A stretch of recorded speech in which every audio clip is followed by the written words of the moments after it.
हैं इस वक्त के बुलेटिन के साथ। मैं हूं अनुपम। प्रदेश की हर छोटी बड़ी खबरों को लेकर के शुरुआत करेंगे एक बड़ी और दर्दनाक खबर के साथ। कानपुर में लोडर और बस की भीषण टक्कर में देर रात 17 लोगों की दर्दनाक मौत हो गई है। हादसे में 4 लोगों के घायल होने की भी खबर है, जिन्हें अस्पताल में भर्ती कराया गया है। इस भीषण टक्कर के बाद बस अनियंत्रित हो गई और पुल के नीचे गिर गई। पुलिस और स्थानीय लोग राहत बचाव कार्य में जुटे रहे, तब जाकर घायलों को मलबे से बाहर निकाला जा सका। हादसा कानपुर के थाना सचिंडी के पास एक बिस्कुट फैक्ट्री के सामने हुआ है।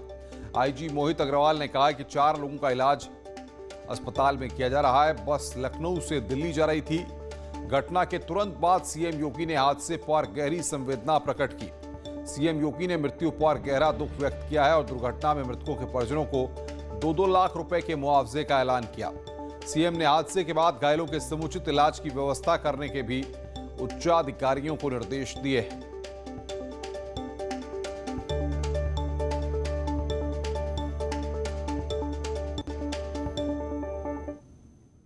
कई बता रहे हैं कि एक्सीडेंट हुआ है बस और मिनी बस में। और जैसा कि आपको देख रहे हैं कि आपके सामने हमारे पास जो पहले आए हैं 4 पहले आए थे, इसके बाद फिर 11 आए हैं और अभी 6 आए। टोटल करीब 15-16 तक आ चुके, जिसमें पहली बार में जो आए हैं हमारे 10 ब्रॉडेड आए हैं, 5 अभी लाइव हैं तो उनका ट्रीटमेंट चल रहा है। उनका डिस्ट्रिक्ट सब डॉक्टर टीम लगी है। अभी जो 6 आए उनको भी एग्जामिन कर रहे हैं, उसमें कितने लाइव है नहीं कह सकते, लेकिन अभी अंदर डॉक्टर लगे हुए, देखते जैसा होता बताते हैं। सर, ये किस तरीके का हादसा था, क्या हादसा हुआ और कितने लोगों की मौत हुई? देखिए, ये एक बस और लोडर के बीच में टक्कर हुई है। ये बस लखनऊ से दिल्ली दिशा की तरफ जा रही थी। जो लोग इंजर्ड हैं और बोलने की स्थिति में हैं, उन्होंने अपने को स्थानीय सचिंडी थाना के एक लालेपुर गांव है वहाँ का होना बताया है, और वो एक बिस्कुट फैक्ट्री में काम करते हैं। वहाँ पर ये लोग इकट्ठा होकर के जा रहे थे, इसी दौरान ये हादसा हुआ है। इस हादसे में कुल 21 लोग घायल हुए, जिनमें 16 लोगों की मौत हो चुकी है और 5 लोगों का हिलाल अस्पताल में इलाज चल रहा है। बताया जा रहा है कि मरने वालों में अधिकतर वे लोग हैं जो लोडर से जा रहे थे और स्थानीय सचिंडी थाना क्षेत्र के रहने वाले हैं, और वे एक बिस्किट फैक्ट्री में काम करते थे, जहां से उन्हें वापस उनके गांव भेजा जा रहा था। श्याम तिवारी, न्यूज़ 18 उत्तर प्रदेश, कानपुर। कानपुर से उन्नाव, बाराबंकी, कानपुर के लोगों को लेते हुए राजकोट जो गुजरात में है वहाँ जा रहा था, ट्रैवल कर रहा था। और जो एक विक्रम है 3 व्हीलर, उसमें से कुछ मजदूर जो वहाँ के जो एक फैक्ट्री है यहाँ कानपुर आउटर में बिस्किट का फैक्ट्री है, वहाँ पे नाइट शिफ्ट के लिए जा रहे थे। वो नज़दीक गांव के थे, तो इसमें जो विक्रम है उसमें बैठे हुए थे। तो ये एक्सीडेंट इस बीच में हुआ है, इन दोनों, एक बस और जो ये है। क्षेत्र में 2 गांव हैं हमारे यहाँ, ईश्वरीगंज और लाल्हेपुर। इन 2 गांव के ही मृतक हैं जिनके आज ये हादसा हुआ है। निश्चित रूप से राहत दी जाएगी। पहले तो इलाज जो हो सकता है, घायलों का इलाज होगा, और मुख्यमंत्री जी से मैं बात कर रहा हूँ, इन सबको मुआवजा दिलाऊंगा। कानपुर के सचिंडी थाना क्षेत्र में निजी बस और लोडर की आमने सामने भिड़ंत हो गई, जिससे लोडर सवार 17 लोगों की मौत हो गई है। बाकी 4 लोगों का आपको बता दें कि हिलाल अस्पताल में इलाज चल रहा है।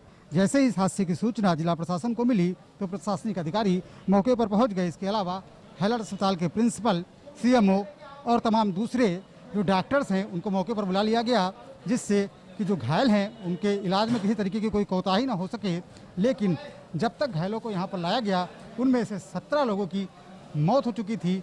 4 लोगों का यहाँ पर इलाज किया जा रहा है। आप देख सकते हैं किस तरीके से इलाज की प्रक्रिया यहाँ पर जारी है और लोगों का इलाज यहाँ पर चल रहा है। और साफ हिदायत दी गई है शासन की तरफ से कि इलाज में किसी तरीके की कोई कोताही ना बरती जाए। बताया जा रहा है कि एक ही लोडर में 21 लोगों को लाद करके ले जाया जा रहा था, और लोडर जो चालक है वो रॉन्ग साइड से आ रहा था और सामने से आ रही बस से उसकी टक्कर हो गई, जिससे ये भीषण हादसा हो गया। अब जो प्रशासनिक अधिकारी हैं उन्होंने इस हादसे की जांच के आदेश दिए हैं। मौके पर एसडीएम को रवाना कर दिया गया है। इसके अलावा तमाम दूसरे आरटीओ संबंधित अधिकारियों को भी मौके पर भेजा गया है, जिससे इस बात की जांच हो सके कि यह हादसा कैसे हुआ और इस हादसे के लिए जिम्मेदार कौन था। श्याम तिवारी, न्यूज़ 18 उत्तर प्रदेश, कानपुर। भीषण सड़क हादसे से हुई मौत पर प्रधानमंत्री नरेंद्र मोदी ने भी दुख जताया। प्रधानमंत्री ऑफिस ने ट्वीट कर कहा कि कानपुर में हुई सड़क दुर्घटना अत्यंत दुखद है। इस हादसे में कई लोगों को अपनी जान गंवानी पड़ी है। मैं उनके परिजनों के प्रति संवेदना व्यक्त करता हूं, साथ ही घायलों को जल्द से जल्द स्वस्थ होने की कामना करता हूं। इसके साथ ही पीएम मोदी ने मुआवजे की घोषणा की है। बयान के मुताबिक भीषण हादसे में जान गंवाने वाले लोगों के परिजनों को 2-2 लाख रुपए का मुआवजा प्रधानमंत्री राहत कोष से दिया जाएगा। वहीं घायलों को 50-50 हजार रुपए का मुआवजा दिया जाएगा।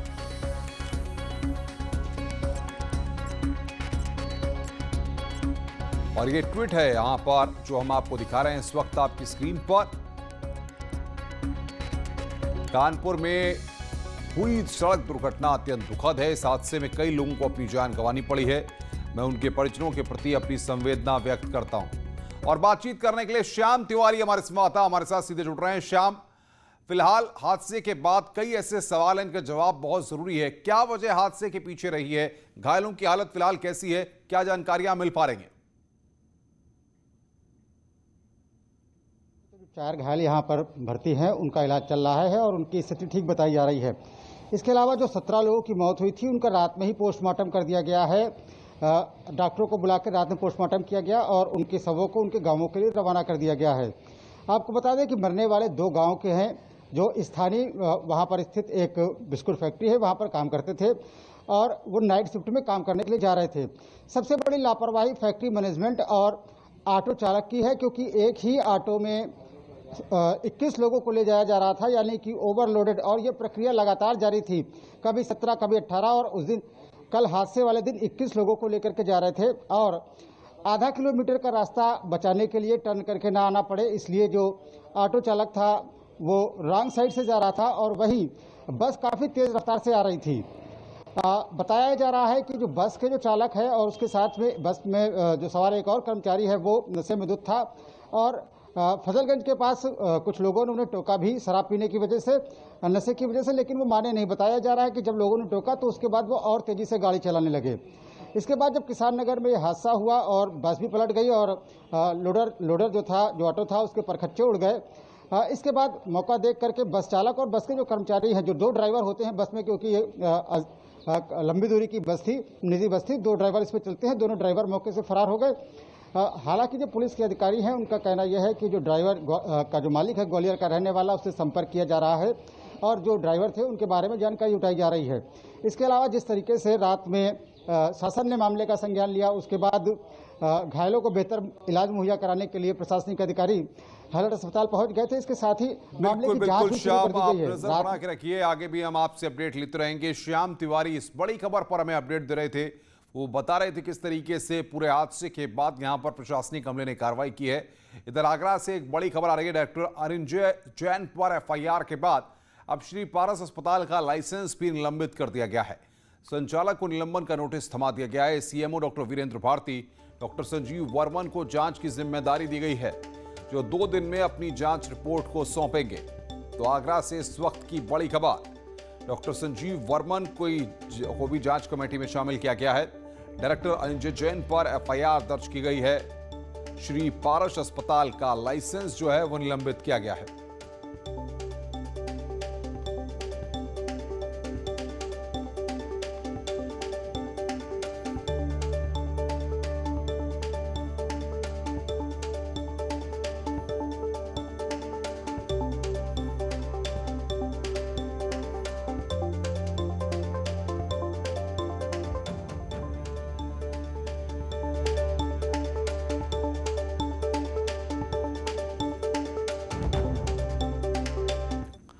आगे बढ़ते हैं, बात करते हैं एक और बड़ी खबर की। तो कोर्ट की रोक के बावजूद प्रतापगढ़ में हर्ष फायरिंग रुकने का नाम नहीं ले रही है। प्रतापगढ़ के युवाओं में हर्ष फायरिंग का बुखार चढ़ा हुआ है। शादी समारोह में 2 युवक ने जमकर हर्ष फायरिंग का ये वीडियो सोशल मीडिया पर वायरल हो रहा है। कोविड-19 के प्रोटोकॉल की धज्जियां उड़ाकर लड़कों ने शादी समारोह में हर्ष फायरिंग की। प्रतापगढ़ में 1 सप्ताह के भीतर आधा दर्जन फायरिंग के वीडियो सामने आ चुके हैं। ये ताजा वीडियो नगर कोतवाली के मीरा भवन इलाके का बताया जा रहा है। पुलिस की कार्रवाई के बावजूद हर्ष फायरिंग के मामले लगातार सामने आ रहे हैं।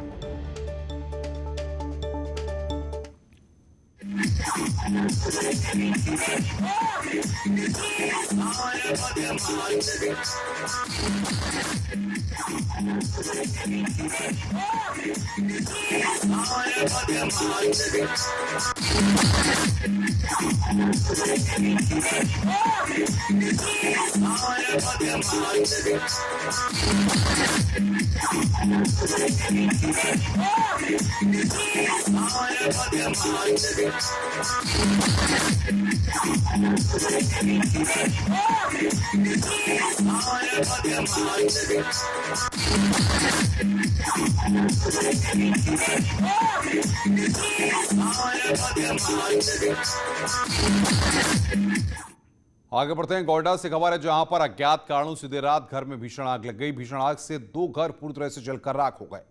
गृहस्थी, नकदी, राशन और सामान जलकर खाक हो गया। स्थानीय लोग और परिजनों ने देर रात आग बुझाई। पंप सेट, नल और कुएं से लोग आग बुझाते नजर आए। तस्वीरें कटरा बाजार थाने के महिपतपुरवा गांव की हैं। तो ये तस्वीरें इस वक्त हम आपकी स्क्रीन पर आपको दिखा रहे हैं। एक्सक्लूसिव तस्वीरें आप देख रहे हैं। अज्ञात कारणों से यहां पर आग लगी है। भीषण आग से आपको बता दें कि 2 घर जलकर स्वाहा हो गए। ये आग की लपटें बता रही हैं कितनी भीषण ये आग थी। स्थानीय लोग और परिजनों ने वहां पर पहुंच करके इस आग पर काबू पाया।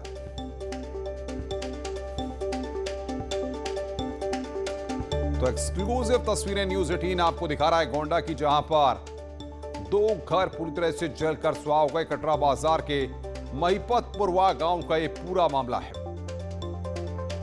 गोड्डा की ये तस्वीरें आपकी स्क्रीन पर। भीषण आग से 2 घर जलकर राख हुए हैं। गृहस्थी, नकदी, राशन और सामान वहां पर जला है।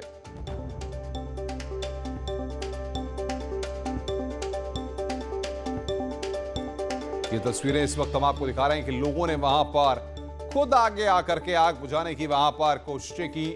इसमें उनके घर का सारा सामान तब तक जल उठा जब तक वो आग पर काबू पाते। कटरा बाजार के महिपतपुरवा गांव का ये पूरा मामला है, जहां पर लोग काफी परेशान हैं। भीषण आग लगी, 2 घर पूरी तरह से जलकर राख हो गए। आगे बढ़ते हैं। खबर बाराबंकी से है, जहां पर चुनाव की रंजिश में जानलेवा हमला। प्रधानी के चुनाव की रंजिश के चलते पति पत्नी पर जानलेवा हमला किया गया है। देर रात घर वापस जाते समय दबंगों ने रास्ते में गोलियों से भूना है। हमले में पत्नी की मौके पर मौत हो गई है। पति गंभीर रूप से घायल है। प्रधानी के चुनाव के बाद से ही 2 पक्षों में लगातार रंजिश चली आ रही थी। दबंग पहले भी हमला कर चुके थे। पुलिस पर लापरवाही बरतने का आरोप लगा है। कोठी थाना क्षेत्र की ग्राम पंचायत अरवी की यह वारदात है। तो बाराबंकी से बड़ी खबर इस वक्त की। खबर जौनपुर से। सराय ख्वाजा थाना क्षेत्र के सिद्दीकपुर में भीषण हादसा हो गया। इस हादसे में टैंकर और कार की आमने सामने टक्कर हो गई। इस हादसे में कार सवार की दर्दनाक मौत हो गई है।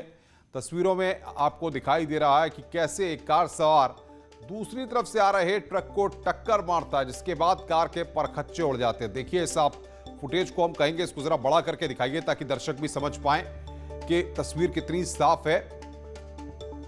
तो ये देखिए पूरी तस्वीर आपकी स्क्रीन पर आ गई है। देखिए इसके बाद कार के परखच्चे उड़ गए। देखिए आप समझिए जरा इस हादसे को इस फुटेज के जरिए। फिलहाल पुलिस ने शव को पोस्टमार्टम के लिए भेज दिया है और जांच पड़ताल शुरू कर दी है। कार और ट्रक की टक्कर में परखच्चे उड़ गए। हादसे में कार सवार की मौके पर ही मौत हो गई। आगे बढ़ते हैं। लखनऊ से बड़ी खबर है। 6 जून को सुशांत गोल्फ सिटी इलाके से हुए महिला के अपहरण का पुलिस ने देर रात खुलासा कर दिया। महिला वकील के अपहरण और फिरौती मांगने का खुलासा पुलिस ने कर दिया है। इस दौरान पुलिस ने किडनैपर प्रसंतोष को मोहनलालगंज से गिरफ्तार किया। बता दें कि मामले में 1 करोड़ की फिरौती मांगी गई थी। 25 लाख रुपए देने पर मामला तय भी हुआ था। हाईकोर्ट के वकील अनुराग शुक्ला की पत्नी के अपहरण का यह पूरा मामला है। गिरफ्तार आरोपी गाजीपुर का रहने वाला है। एसटीएफ और लखनऊ पुलिस के ज्वाइंट ऑपरेशन में अगवा महिला को मुक्त करा लिया गया है। और बड़ी खबर की बात करते हैं। लखनऊ से बड़ी खबर है। आज उत्तर प्रदेश के मुख्यमंत्री योगी आदित्यनाथ उत्तर प्रदेश के प्रवासी मजदूरों को 230 करोड़ रुपए की सौगात देने जा रहे हैं। मुख्यमंत्री 23 लाख प्रवासी श्रमिकों को 1,000 रुपए ऑनलाइन ट्रांसफर करेंगे। आपदा राहत सहायता योजना के अंतर्गत हित लाभ वितरण पोर्टल का सीएम उद्घाटन भी करेंगे। सीएम आज कुछ जिलों के श्रमिकों से संवाद भी करेंगे। आज 11:30 बजे मुख्यमंत्री आवास पर यह कार्यक्रम होगा।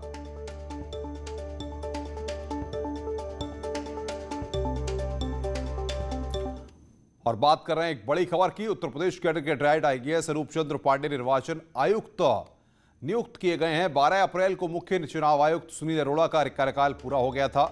रिटायर्ड आईएएस अनूप चंद्र पांडे उत्तर प्रदेश के चीफ सेक्रेटरी रह चुके हैं। 37 सालों तक उत्तर प्रदेश में अलग अलग पदों पर वो काम कर चुके हैं और अब अनूप चंद्र पांडे को महत्वपूर्ण जिम्मेदारी दी गई है। यूपी के चीफ सेक्रेटरी रह चुके हैं अनूप चंद्र पांडे, अब उनको मुख्य चुनाव आयुक्त बनाया गया है।